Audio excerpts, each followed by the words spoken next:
Peace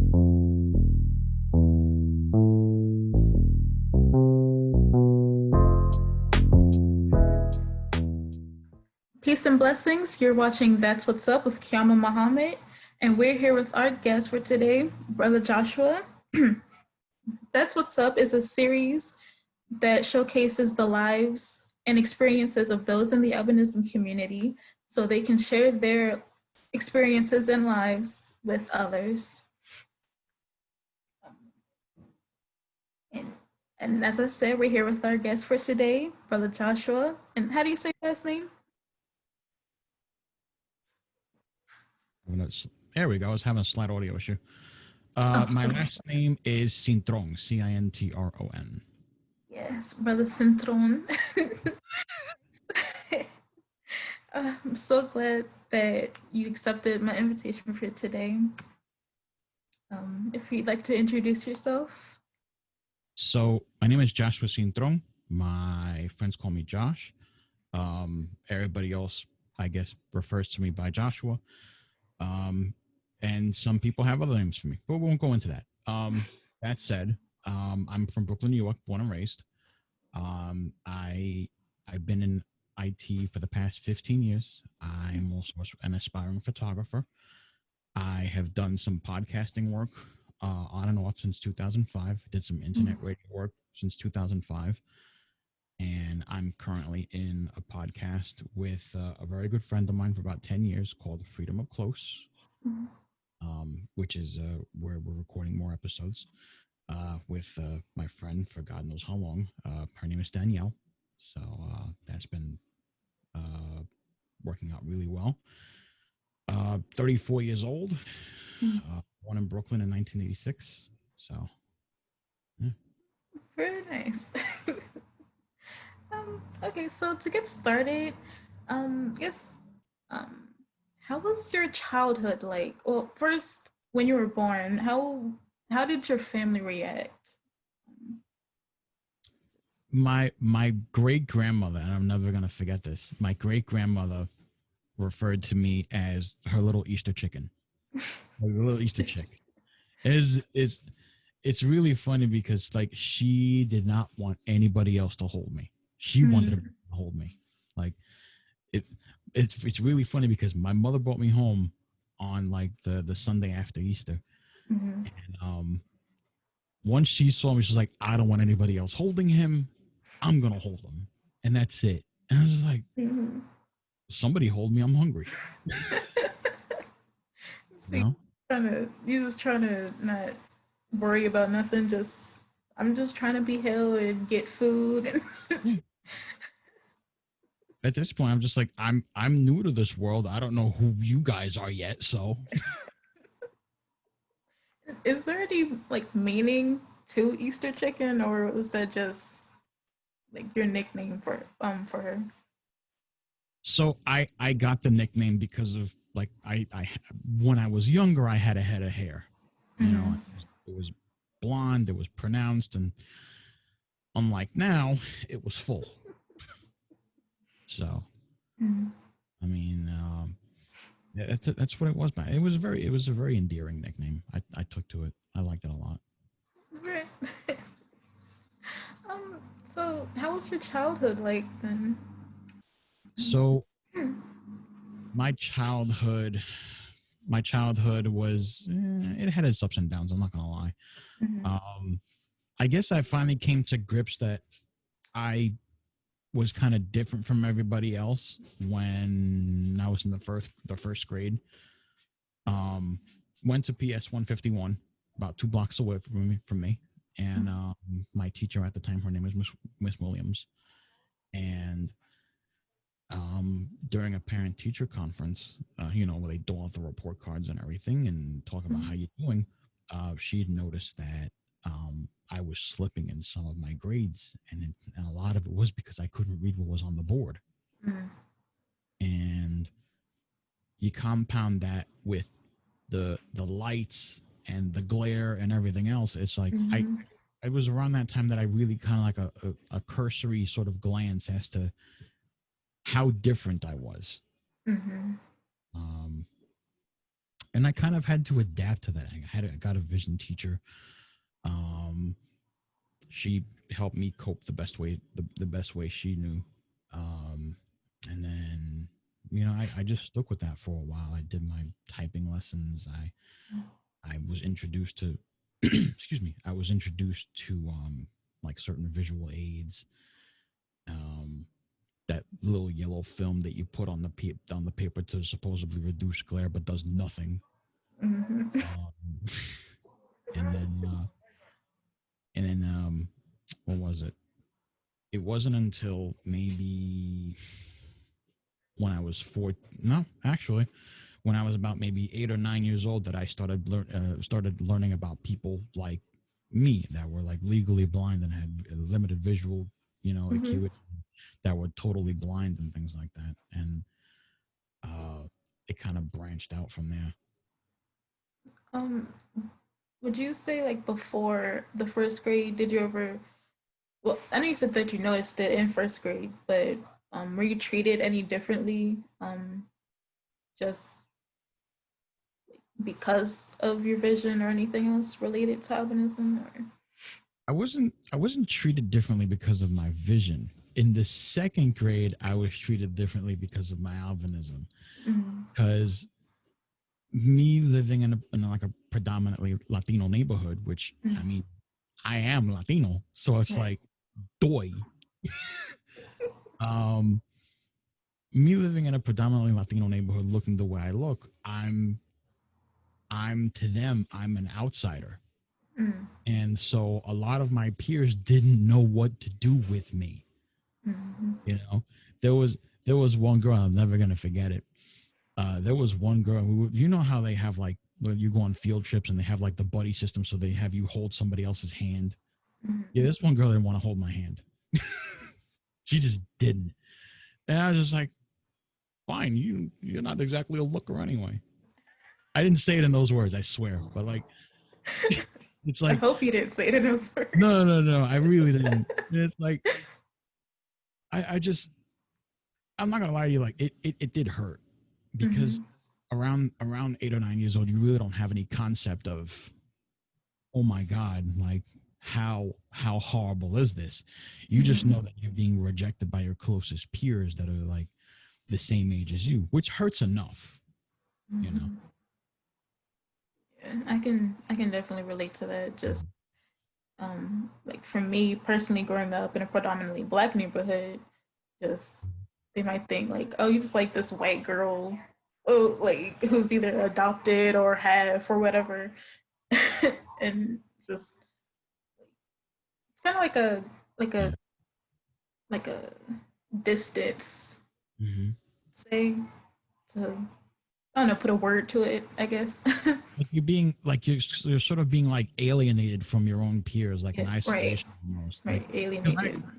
I didn't get the whole thing of whether or not I was adopted. I got the whole thing of, oh, the white boy living in a Puerto Rican, Dominican, whatever neighborhood, and I'm just Mhm.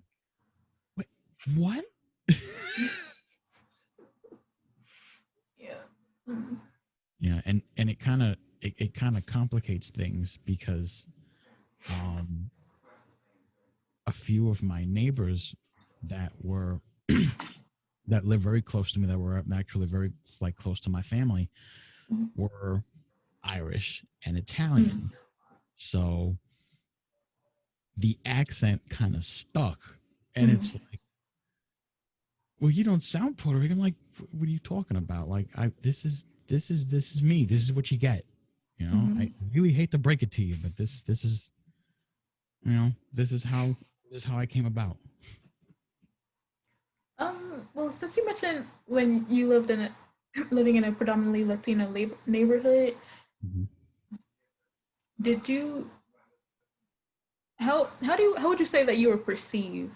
Um, like, do you think that they thought you weren't Latino, or I mean Puerto Rican, or just like did I they didn't think I was. you were black or any other race except what you are? They didn't think I was. They didn't know anything about me. And for the Mm-hmm. people that I ran into, like if I were to go to the Puerto Rican Day Parade, and I can't make this up because I'm not that funny. Um, when at one time I went to the Puerto Rican Day Parade, and I was about maybe 17, 18 years old, and it was with a girl I was dating in the Bronx, and um, this one guy told me, "Dude, stop posing," and I looked at him, I'm like, "What did you just say?" Because and you have no comeback for that because you know you like I'm as Puerto Rican as the next guy. Like I listen to Right. salsa. I love Puerto Rican food. I like during Christmas we're making coquito. We're doing all sorts of stuff that every other Puerto Rican family does, but yet because I look the way I do, you know, people choose to alienate people. Like, I don't know. They might have thought like, you're appropriating your own culture. Just Yeah, which is nuts. mm-hmm. Like, say that to your whole family. Yeah, I'm just all right. Okay, fine. I'm posing. I'm going to take you to visit my mother, okay? And my mother could tell you whether or not I'm posing because she's the one that birthed me, so she's going to know. Right, right. Okay, so um, in your family, do you know if there's any other people with albinism that you know about, or Not alive. There was um, someone with albinism family, but they're not alive, unfortunately. So did you ever get a chance to meet them? mm-mm. This is way, way before my time. This is like a great, great, great, you know, relative. Mm, I understand. Mm. So since we talked about your younger school life and Mhm. how was it in like just the higher grades, like in high So school? from junior high school to high school, um, I I was a loner. I was because I it wasn't that I didn't get along with people. As around that time, certain things had happened that really kind of reinforced certain trust issues. Mm, You know what I mean? So I didn't reach out to many people, and I was very quiet, and I just very very reserved, and I stood to myself. But a lot of people took that in me staying to myself as, oh, he's a pushover. We could do whatever we want. mm, Uh-uh. That didn't come to pass. It didn't mean I didn't defend myself. And the thing is, I'm not like a confrontational person. I'm mm, not. I don't I don't believe that confrontation resolves everything. Um, I do believe that cooler heads prevail in whatever type of situation it is, because that's how we are. We love to communicate. mhm, But being pre-adolescence, 11, 12, 13 years old, you get this jolt of hormones, and it's like, ooh, I'm gonna challenge this guy.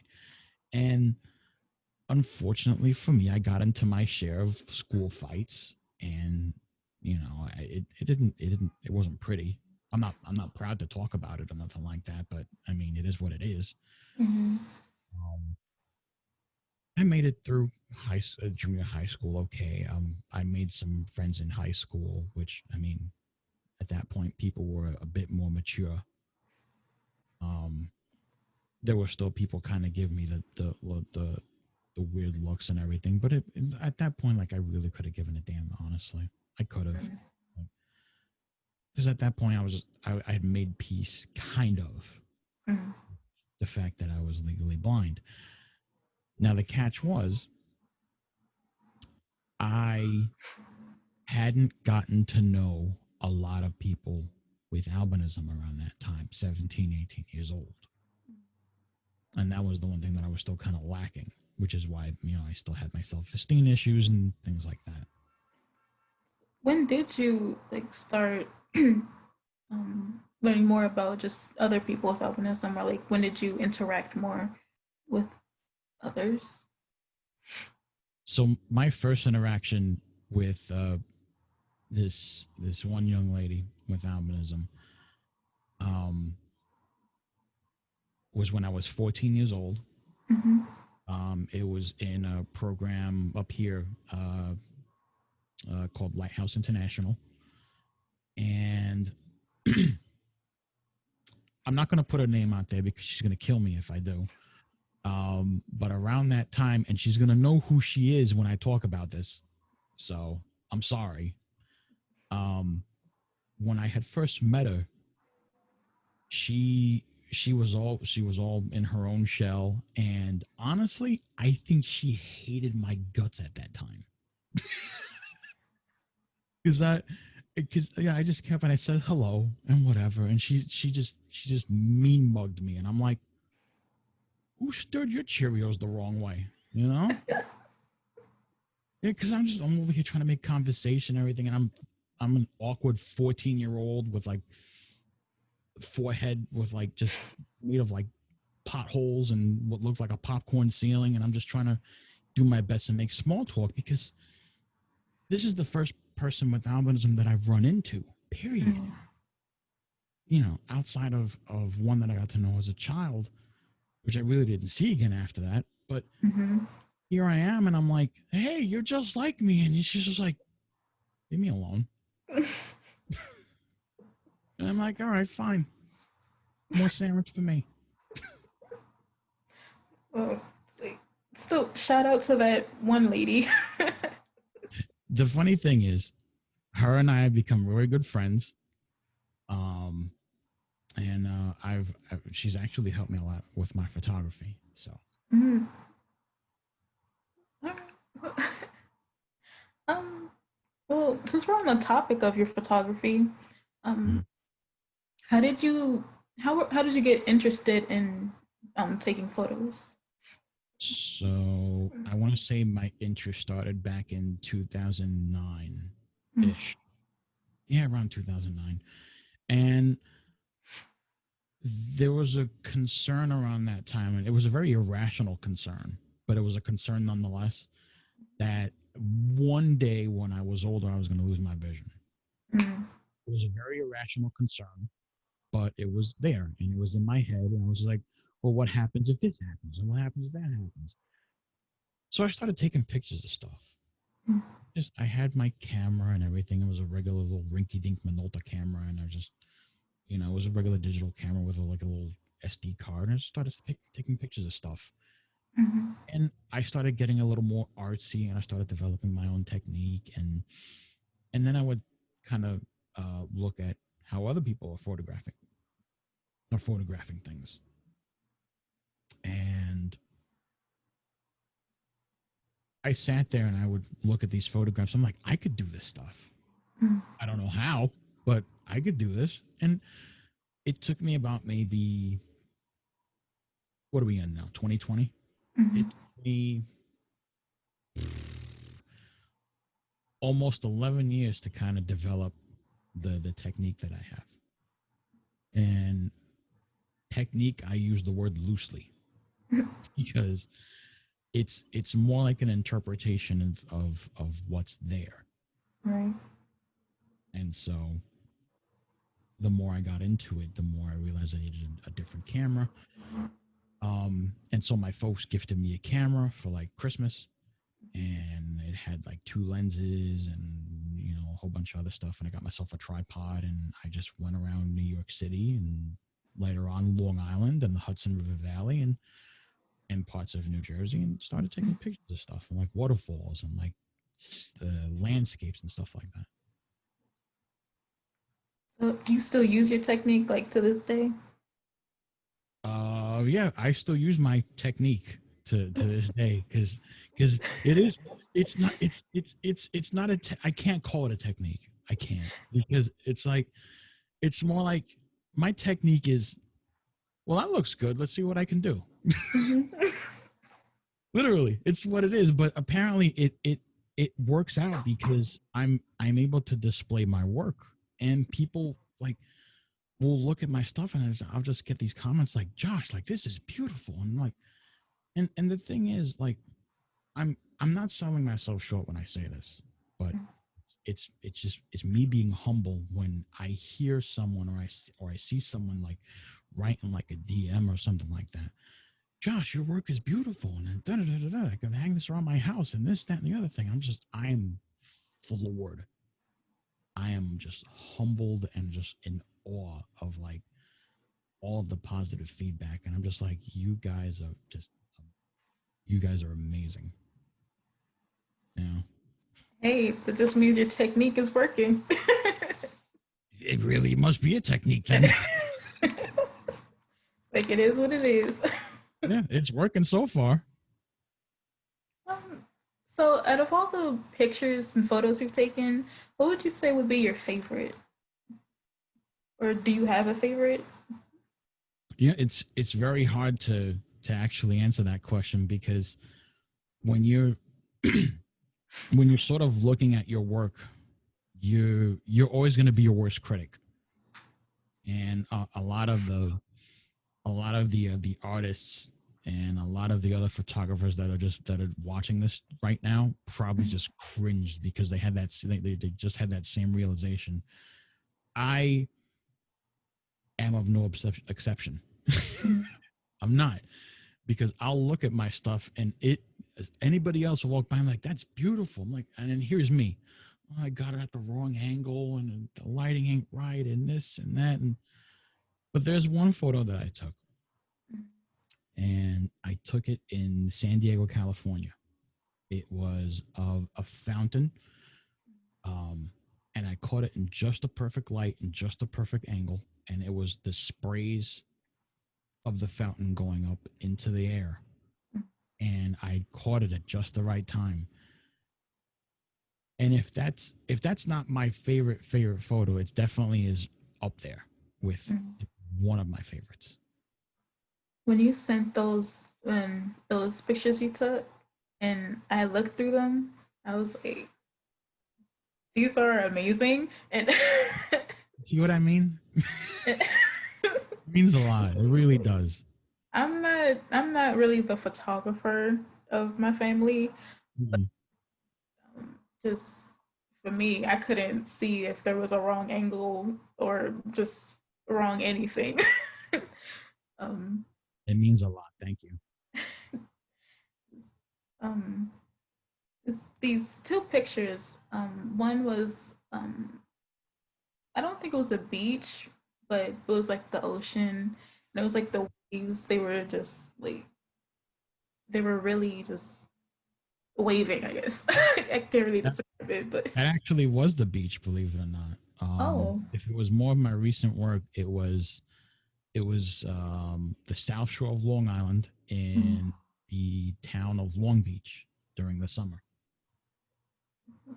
that's one of my favorites, just from the set that you sent. And the other that really caught my eye was, I think it was the sunset, and it was reflecting off of a bench. It's like the colors are just really just out there, and it's just like a natural setting. Those. Yeah, that's also from the town of Long Beach. Mm. That was I honestly, I think I was pretty lucky that day because there weren't that many people out, and it was before excuse me, it was before the COVID restrictions had kicked in. So I decided that day that I was going to jump on a Long Island Railroad and then just head out to Long Beach, because why else would anybody head out to Long Beach in the middle of March? You know, but to take the sunset, which now that I realize March isn't the middle of summer, which nullifies my entire statement previously. Great, Josh. But yeah, I was pretty lucky that day because I got to see the sunset, and I got to see a very empty boardwalk and a very pristine beach, and very few people were there. So that to me was, the way I see it, that was like God saying, you know what, come see this. You know. So it's just like the perfect timing. Mm-hmm. But where can people view and purchase these photos? So even though right now I'm doing work on my main website, jmc.photos, The gallery itself is actually open, and you can actually purchase stuff at shop.jmc.photos. So, heard that, everybody? Go check that out. Okay, so since we've talked about your school life and everything, so what's your main, like your main focus of just of what you do for a living? So my day job, as of right now, I'm an IT professional. I've been an IT professional for the past 15 years. I did a little help desk. I did a little sysadmin. I've done a little consulting. And now I'm doing a sort of a combination of all three at the latest position that I'm in. So, a lot of what I do is security and monitoring and making sure backups are working the way they're supposed to, and computers are working the way they're supposed to, and making sure the servers are available and people can get to their stuff whenever they need it. How did you get interested in doing IT work? So the first time I kind of had an interest in IT was back during high school. I just wanted to know how stuff like that worked. And the odd thing is just a bit of a tidbit here. And from kindergarten to just shy about fifth grade, I hated computers with a passion. And I don't know what happened, but Mm. I want to say it was Visions up here in New York City that was it Visions? Yeah, it was. Mm. No, actually, it was the Commission for the Blind and Visually Handicapped, CBVH, here in New York City, that um, was able to make a connection with the American Foundation for the Blind at the time back in 2004 Mm. that helped me to land an internship with AFB and an IT internship. And so I learned the ins and outs of networking and computer management and server management and stuff like that from the people who ran the help desk. Mm-hmm. And I was able to take on a part time position for a while.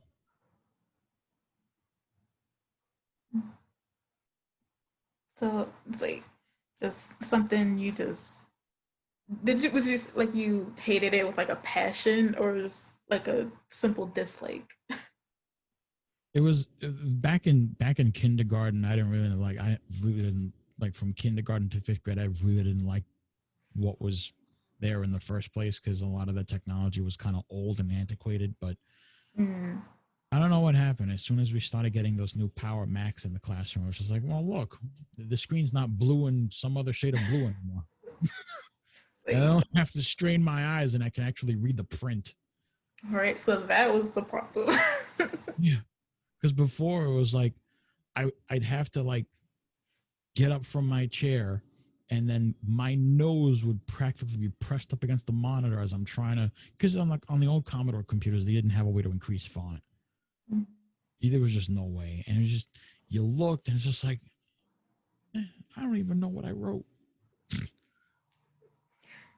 You just reminded me of like memories of when I was in school, just from old computers, but just on the chalkboard, like nose pressed up against the board. I can't really see nothing. Like, how can they write that small? That I'm in the front row. Yeah. So, are there any memorable stories, like just either from your work or just life in general, that you'd like to share? So I think this was something that was very integral to my self acceptance as a person with albinism. Mm. First, sort of experience and interaction with a person with albinism outside of the one that hated my guts when I was 14 was with, I guess, one of the Facebook groups here in on Facebook. Mm-hmm. So, um, I got this message on Facebook one day. I didn't know what to make of it. I'm just like, it's whatever. It's some random person messaging me. So I figured, whatever, I'll read it. And I did, and they talked to me about like, hey, are you like a person with albinism? I'm like, yeah. What's it to you?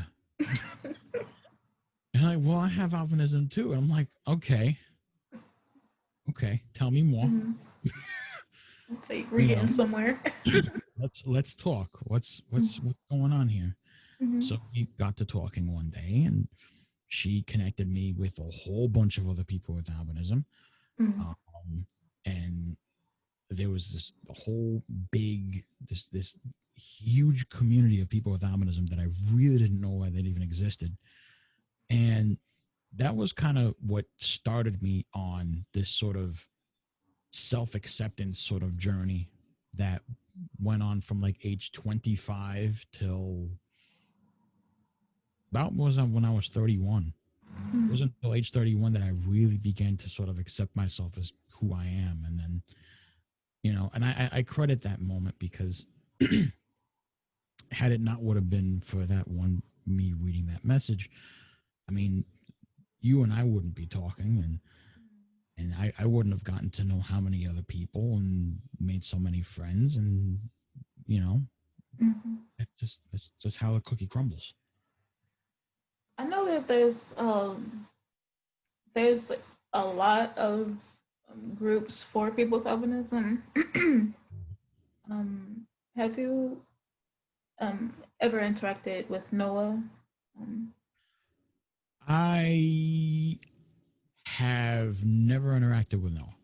I mm, can't say that I have. mm, Um, I belong to maybe two Facebook groups with albinism because, and it's funny because the more I became self-accepted, the more I became more of an introvert. Because like the I, opposite reaction. I don't know how listen. I don't know how it works out either. I just go with it, you know. And Mm-hmm. I got to know my group of friends, and I got to know the people that actually give it, two damns about me, and I got to know the I got to know people who genuinely cared and who genuinely listened. Josh, I'm looking out for you. You Mm. know, I got to know all those people, and I made long lasting friendships out of them, and they, I check on them whenever they're going through something, and they check on me whenever I'm going through something, and I kind of hold on to that little group because they're what keep me sane. It's always good to have that tight knit relationship. Yeah. Well, did you have any questions that you'd like to ask? Oh, now I'm on the spot. I'm sorry, I didn't mean to. I didn't mean to put you on the spot like that. It's you don't have to apologize.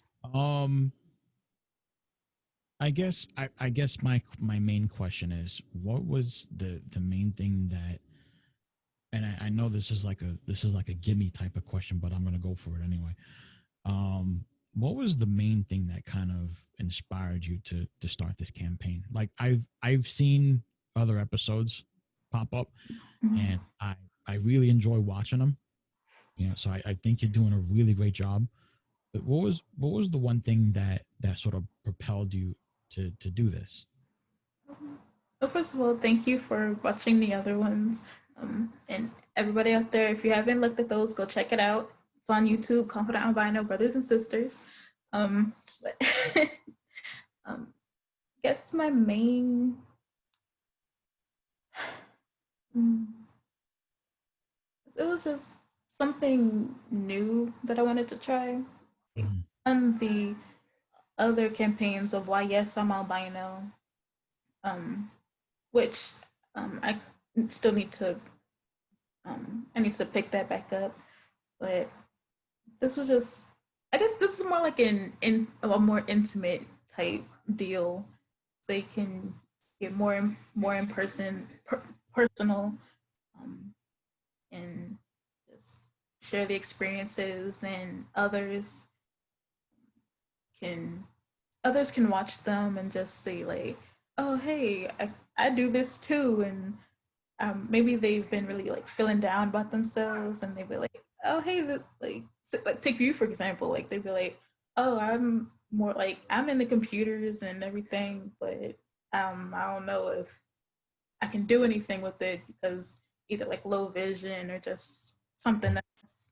But then they'll see this and be like, oh hey, like he's doing something with it, I can do something with it too. So just something to just share the experience, and we can all connect like this. I like it. I like the format. I like the very sort of intimate setting that kind of like spotlights like people from the community and everything. I I like it a lot. I've always just wanted to just try this, and, and I guess so far it's working.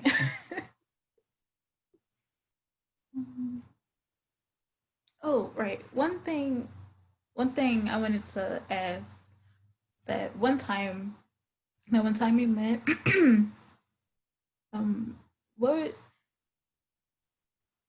gosh, I can't even, not what was your reaction, but what was going through your mind just when we met that one day? What was going through my mind um, when I had gotten out of the cab? I was looking around at the place. I didn't know where I was because I don't travel that far into New Jersey. So as soon as I got out of the cab, I was like, "Where the hell am I?" I'm not even gonna lie. But I was like, it was a little.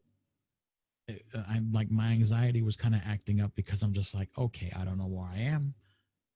Well, let's do this. You know. Mm-hmm. So I walk in and I see you and I see your mom and your dad and whoever else was there at the time. I'm having trouble remembering. I think it was a sibling. Was it? I think my older brother was there. I think so. Okay. So it was your older brother, Mm-hmm. and I I was like, okay, all right. So the whole family's here. I get to meet everybody. That's awesome. You Mm-hmm. know. I'm not gonna lie to you. I was probably as nervous as you were meeting me. I'm not gonna lie because I'm here. I am thinking, and you know what happens when you're like sort of anticipating a meeting or whatever, you sort of conjure up this sort of image of whoever this person is. Mm-hmm. Here comes me showing up, Joe Schmo, you know, and I'm like, all right, so it's not just I walk in, I'm just like, so it's not just one person, it's the whole lot of them. Okay, so I kind of feel like I'm walking into like this panel interview. I'm like, all Mm-hmm. right, just ease up. You're gonna be fine, man. Don't worry about it. And so when I sat down and I got to know the rest of you, like there was a very good vibe. There was very good energy, and like I realized that okay, two things. Uh, one being, um, it's just a family setting at this point, so it's a little on the informal side. And two, she's just as nervous as you are, Josh. So you don't even worry about it. You know. So that kind of helped me a little bit, and I'm just like, you know what? Come on, let's talk. Don't worry. So it was cool. Like Oh. it was definitely something that it was definitely something that I enjoyed and I talked about like for weeks. I'm just like, this is awesome, you know? Mm-hmm. I, I feel like that day I feel like I didn't talk at all.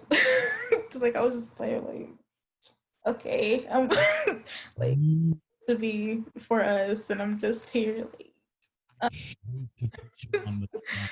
You gotta forgive me, but yeah, I'm just like, I'm just.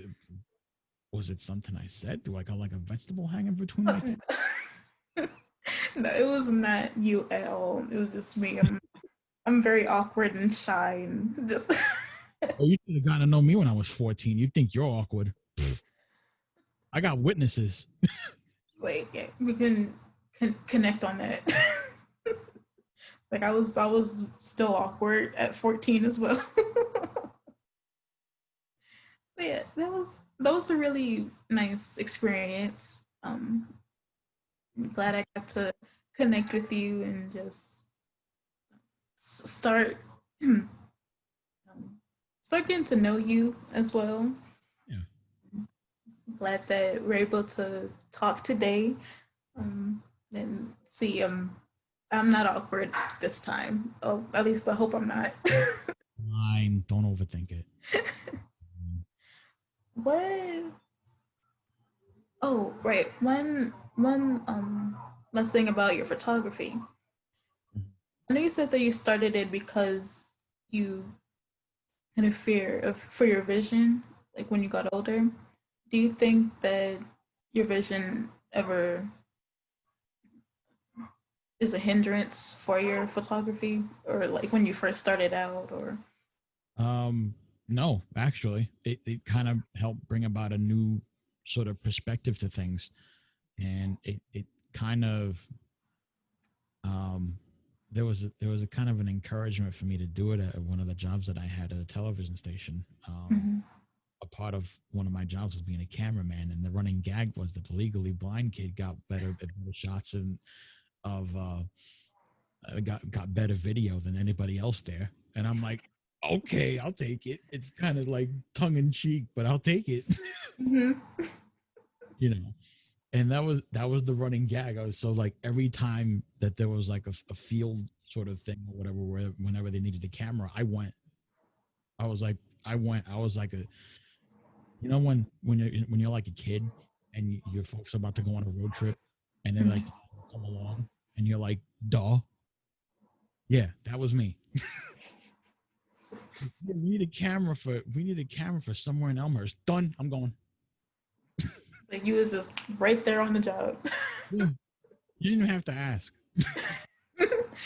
Like, they didn't even plan it yet. Be like, I'm already there. Mhm. Like already in my calendar. Done.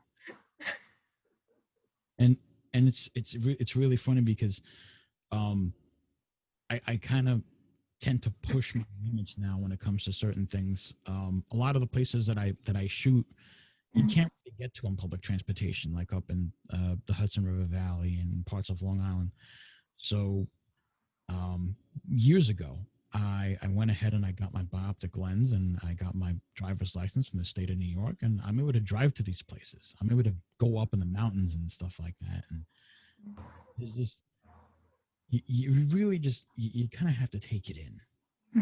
There's anxiety from time to time, especially being a driver with like low vision.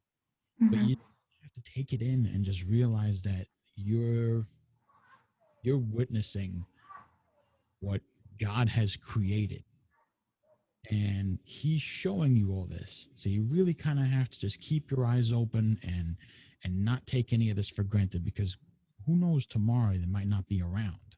Mhm. And it's the same thing in Long Island. When I take the train out to Long Island and I took the picture of the beach, and I got my feet wet because the tide came in. Worth it. Totally worth it. I dogged a pair of sneakers, but it was worth it. You know. Like, still got that shot. Exactly. I got back on the train, and there was just nothing but sand and water in my sneakers. And I was just saying, well, it's worth it. Right, just taking one from the team. Just Yeah. sneakers got messed up a little bit, but hey. And I think it's been a sort of humbling experience, and I think it's been something that I've tend to kind of push myself on uh, to to uh, to see how far I go. uh, are there any favorite spots or to take your pictures? And where have you traveled? And out of all those places, would you have a favorite spot? There's um, one place that I really love to go to, Mm. uh, where I've managed to get really, really beautiful sunsets rather. Um, It's in Dutchess County in the city of Beacon up here in New York in the Hudson Valley. And I'll just go up there and 4 o'clock in the afternoon. I'll just put myself at the foot of the Hudson River and just sort of sit there until the sunset just comes right over the Hudson River over the city of Newburgh, and I'll wait it out and I'll just start snapping pictures of the sunset and the cloud cover and stuff like that. And there's a bridge that's nearby and a ferry landing that's nearby. And then after the sun goes down, I'll get back on the train and then just head back into New York City. Mm-hmm. Excuse me. So you mentioned your driver's license. Was that a hard thing to get? Did it take a long time, or was it just like one time and you got it? Oh, this was not one time and I got it. It really wasn't. First of all, to get the bioptic lens was, oh my god! One insurance was like, well, we don't know who's going to take it, and the other insurance was like, well, we're not going to take it. And I'm like, which one of you is going to take it then? Mm-hmm. They make up their mind because I got things I got to do. And then one of them finally picked it up, and of course I had to pay the rest, which, okay, fine. Story of my life. And it took me, how many tries? It took me 2 tries to get my driver's license. Mm-hmm. The first try was in the middle of winter, and I failed.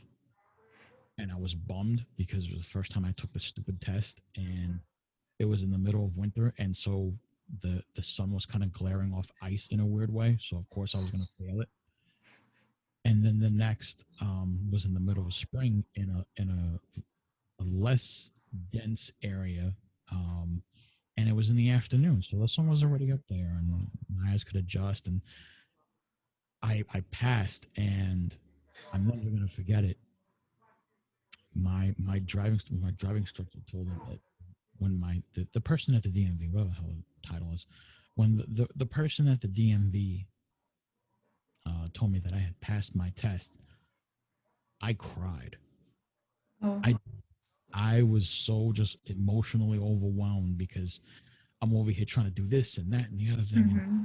and trying to pass my test and trying to do the right thing and trying to listen to the instructor and everything.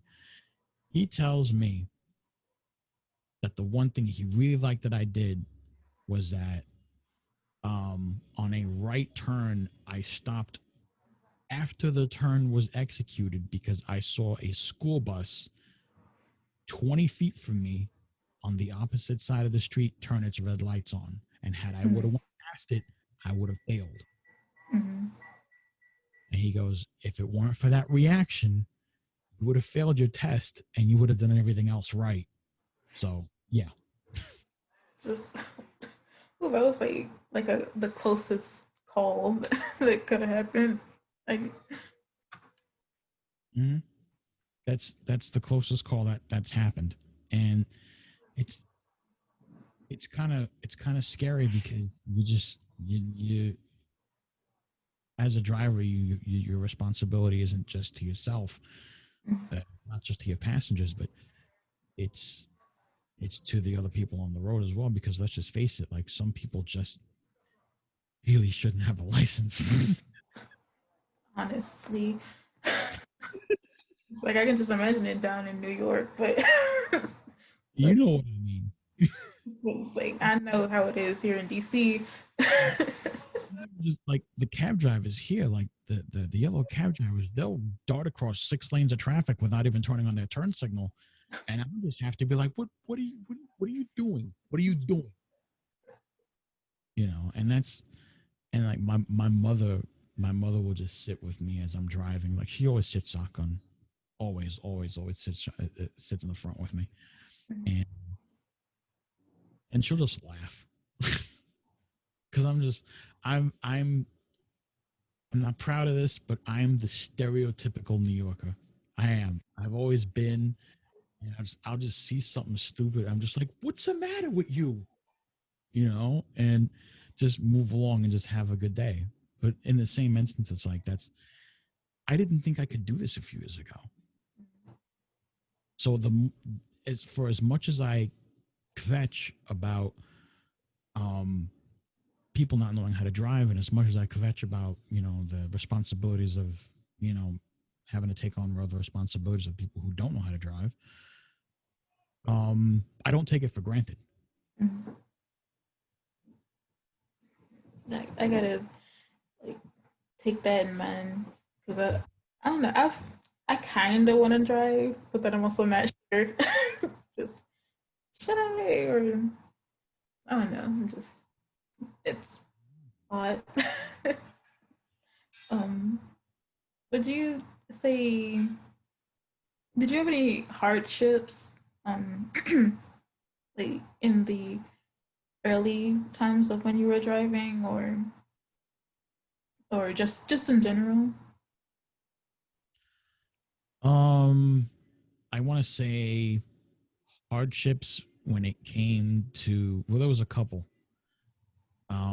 Hardships when it came to mm, I wouldn't call it a hardship, but Mm-hmm. and a lot of people have asked me about this. Um, it's more of an ongoing thing that I've been battling for quite a while, and it's road anxiety.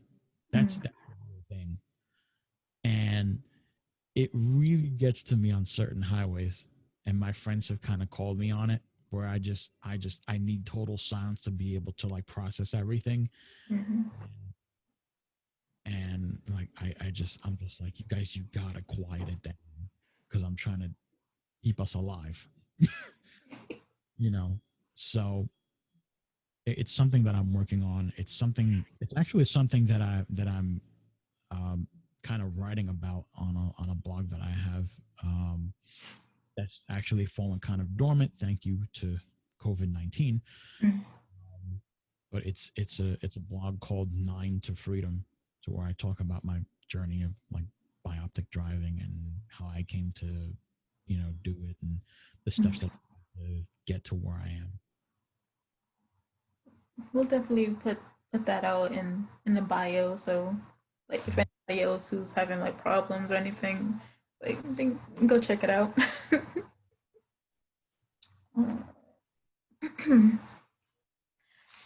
So the last few things. Mm, um,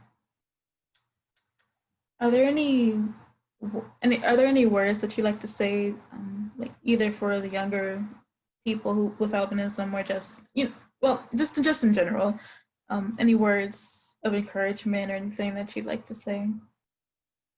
So to the younger generation that are out there, um, and this is just a really quick reality check.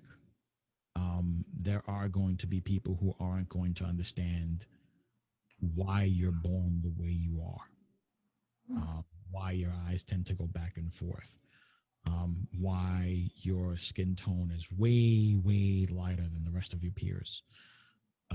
Maybe because you know, maybe you have blonde hair, or your hair is like some other shade that doesn't look like anybody else in your family.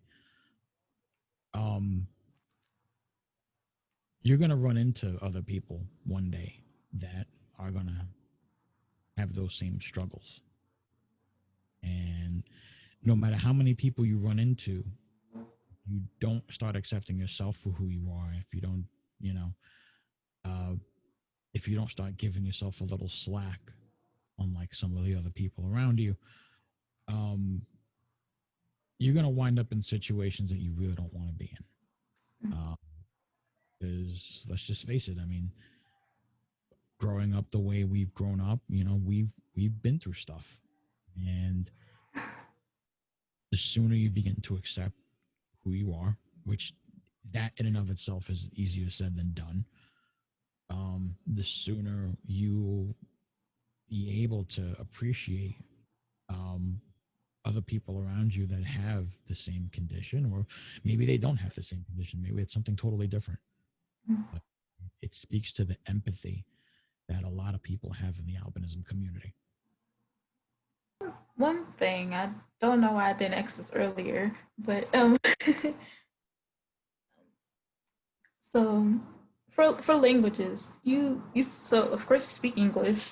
This of course this interview wouldn't have happened if you didn't. But you do you also speak Spanish? Yes, I do. Um, did whenever you spoke Spanish, did anybody else just think like, oh, you must have just taken it at school or something, or You don't take the Spanish that I speak at school. there's a difference between um there's a difference between the how do you say the Castilian Spanish or the proper Spanish or the generic Spanish and the Spanish that you learn in Puerto Rico. There is a huge difference. Um and a lot of it has to do with the dialect. A lot of it has to do with the oral tradition. A lot of it has to do with certain influences. Mhm. And it makes the it's a part of what makes the culture so rich, honestly. Um, and it's funny because every once in a while I'll still get that look of like, what did you just say?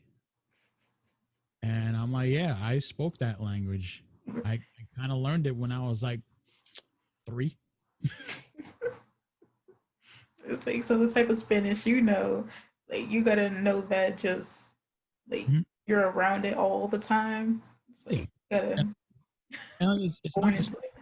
speak proper Spanish. It's more I can speak it, but I'm surrounded by the colloquialisms and the euphemisms and the the sort of unique, really sort of linguistic idiosyncrasies that the Puerto Rican accent has. So it is obviously the way that the the the stereotypical New York accent has stuck to me is the same way Puerto Rican Spanish is obviously going to stick to me because I'm, you know, Right. See, that's like just a part of you. yeah. um. So so two things. um. One. Um. This is your time to shout out anything you want, and if there's any links, we can put that in the description. Mhm. So. Yeah. So I want to thank you obviously for having me on because I know this is a huge project for you and it's helping everybody one way or another. It's helping everybody. So I want to thank you for having me on. Um, even though like me personally, I don't like video. I still have my own body personal like my own body vision whatever issues. Mhm. You know, I mean, you got my best side now because look, the camera's just my head and whatever. You got that technique for this video. Yeah, I'm just like, well, good, just right here.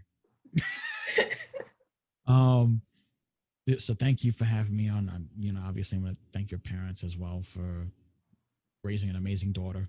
You know, she's all over the place, like a beacon of hope for a lot of people. Um, I obviously want to shout out to my co-host Danielle, who's been my friend for 10 years and has been tolerating my shenanigans for that long. um, and all the people that I've met so far in the AB community that one way or another have sort of just shaped my life and turned me into the person I am today, whether good or bad.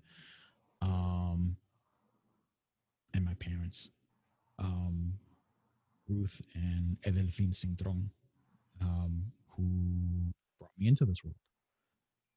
So, yeah. One more time, can um say where you can find where the people can find your pictures and any other links that we can put down in the description. So you could find my pictures available for purchase in prints, in digital, and in physical media on shop.jmc.photos. The main jmc.photos web page is I'm working on it. I'm looking to make it more accessible, because what good is having a website from somebody that's legally blind if it's inaccessible? That old gag. Shop.jmc.photos, and that's one. The other one is the podcast that I'm on with my friend Danielle. And we talk about heavy stuff. We do. We talk about a lot of hard topics. We also make people laugh, and there are lighter moments. And we talk about whatever's on our mind, and somehow food always comes into the conversation. So that's freedomupclose.com. And then Danielle also has her side project as well called Albinism Up Close. You can find her on albinismupclose.com. And then there's me at 9 to Freedom. That's my journey of a bioptic driver, which I really need to start getting on more content because I've been taking trips all over the place and I haven't written a damn thing. So 9tofreedom.com is the address for that webpage. Thank you so much for your time today. It was such a pleasure talking with you again. No problem at all. Glad we got to meet virtually. Mm-hmm. Yeah. So you just watched That's What's Up with Qiyamah Muhammad and our guest, Joshua.M.Cintron. Thank you so much for watching. See you next time.